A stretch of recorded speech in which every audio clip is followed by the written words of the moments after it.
ओम शांति। आज बाबा ने मुरली में कहा, तीसरा नेत्र खुलता है।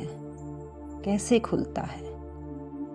कहा भी गया है तीसरा नेत्र खुलता है तब ही विनाश होता है। परंतु किस चीज का विनाश होता है? ये बातें शंकर जी के लिए कही गई हैं। दूसरी ओर अगर हम समझें तो देवता किसी का भी विनाश नहीं करते।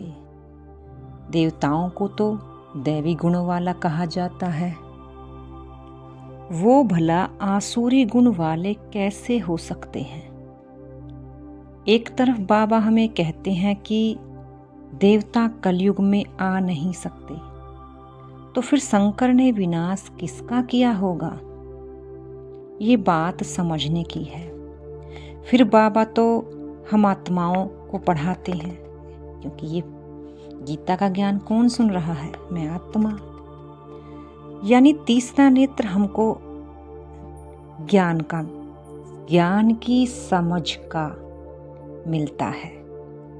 जब हमें ये समझ आ जाता है कि मैं शरीर नहीं आत्मा हूँ, तभी मेरा ये बुद्धि का तीसरा नेत्र समझ का खुलने लगता है और मैं अपने को आत्मा समझने का अभ्यास करने लगती हूँ। बाबा ये भी कहते हैं कि जितना आत्मा समझकर बाप को याद करोगे, उतने ही तुम्हारे विकर्म विनाश होंगे। तो कौन सी बात समझ में आती है? किस चीज का विनाश होता है?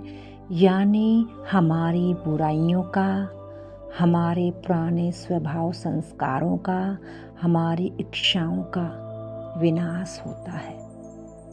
वो चीज शंकर के लिए कही गई है। शंकर जी का एक तपस्या का रूप दिखाया हुआ है और उस तपस्या के रूप में ही उसको सांप भी दिखाया हुआ है। उसके माथे पर एक आधा चंद्रमा भी दिखाया हुआ है और उसकी आंखें आधी खुली आधी बंद दिखाई हुई हैं, और जैसे पहाड़ों पर तपस्या करते हुए किसी की याद में मग्न दिखाए हुए हैं। तो ये सारी चीजें कलयुग के अंत में जब हम तपस्वी आत्माएं इन चीजों को अपने जीवन में लाते हैं, तो हम अपना विकारों का विनाश करने लगते हैं। चंद्रमा को 16 कला संपन्न कहा जाता है। जब हमारी वृत्ति चंद्रमा के समान पवित्र हो जाती है, तो उस समय ही हमारे सांप रूपी विकारों का विनाश होना शुरू हो जाता है। हमारे अंदर जो भी बुराइयां हैं, आज हम बुरे किस लिए बने? जो हमारी बुराइयां हैं उन्हीं के कारण हम बुरे हुए हैं। तो विनाश बाबा हमारी बुराइयों का कराते हैं। हमसे हमारी बुराइयों को, हमारी इच्छाओं को छुड़ा देते हैं ताकि हम सुखी हो सकें। क्योंकि भगवान को कहा गया है दुख हरता सुख करता।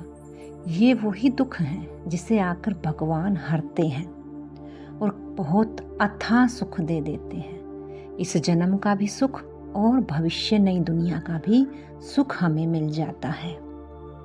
इसीलिए बाबा बार बार आज मुरली में कह रहे हैं कि बाबा ने कहा कि कैसे किसी को समझाएं, किसको बताएं, तीसरा नेत्र कैसे खुलता है ना।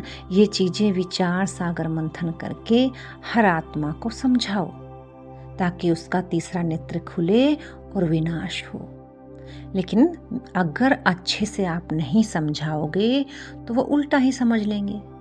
वो फिर हमारे पास सुनने के लिए भी नहीं आएंगे। कहेंगे कि ये तो सारी चीज़ों का विनाश करवा रहे हैं, घर परिवार का विनाश करवा रहे हैं। लेकिन बाबा की इस बात को समझ करके औरों को समझाना है कि बाबा का ध्यान किस तरफ, हमारा ध्यान बाबा खिंचवा रहे हैं कि हमें कैसे तीसरे नेत्र की जानकारी आत्माओं को देनी है और उनका भी बुद्धि योग बाबा के साथ लगवा देना है,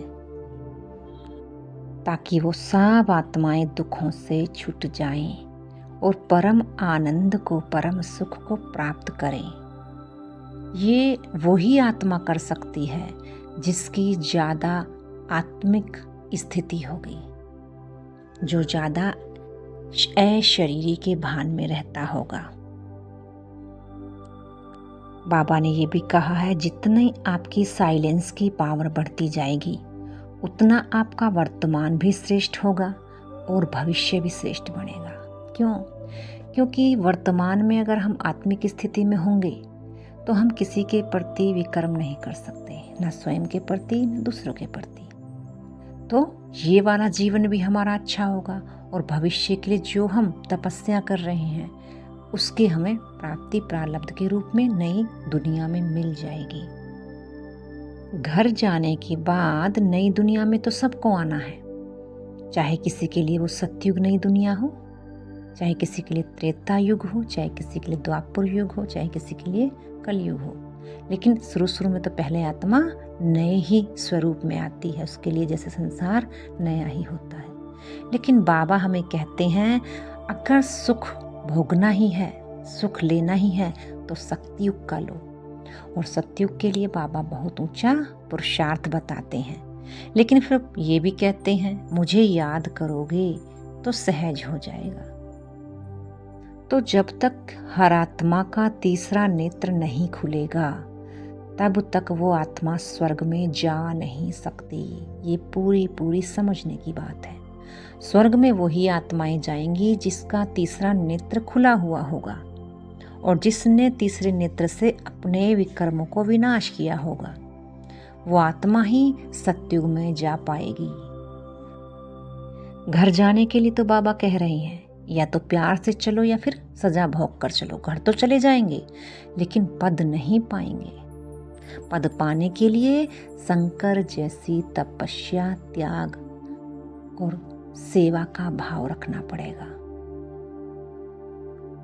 अच्छा, ओम शांति।